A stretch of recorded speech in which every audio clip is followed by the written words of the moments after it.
If I had managed to get home, if I'd stayed on the bus or I'd found another way home, I could well not be here today.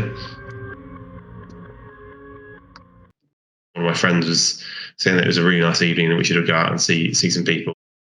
After sort of one or two drinks, I really didn't feel very well. So I decided to sort of head home, and while on my way home, I was sick on the tube. And I woke up the next day and I felt a bit better. Something I hadn't really felt before, but it was just, I sort of felt a bit off. It's difficult to quite describe, but I didn't feel like I couldn't go out. I had a date organised for the Saturday evening. Got up the day, I had one drink there and thought, okay, I'm starting to feel better now. This is okay. The girls were offered to go and get a second drink. I was like, absolutely, yeah, that'd be great. And as soon as she stood up, I just knew that I was going to be sick.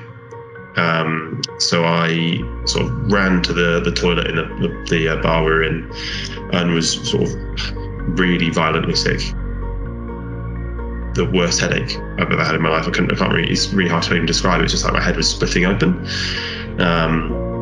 So I then sort of left the toilet. I went to see the person I was on a date with and sort of made my apologies and said I needed to go home.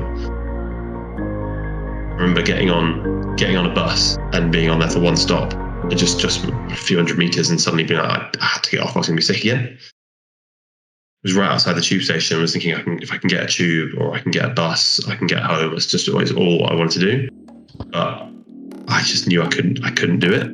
So I kept standing up, kept going back to being sick, starting to feel really dizzy and starting to feel a bit disorientated. People were sort of walking past me and assumed that I'd drunk too much or I was being sick because of that. But obviously I wasn't. That wasn't the case. And just really struggling and being sick and didn't really know what to do. When someone stopped to ask me how I was and if I was okay, and she stopped with me, spoke to me and realised that I wasn't really drunk. There wasn't anything. I was actually sort of in some trouble really. Ended up in the end calling me an ambulance because I clearly wasn't getting any better. A doctor examined me, asked me how long I had the rash on my hands and forearms, and I looked down. My hands and forearms were sort of covered in a rash.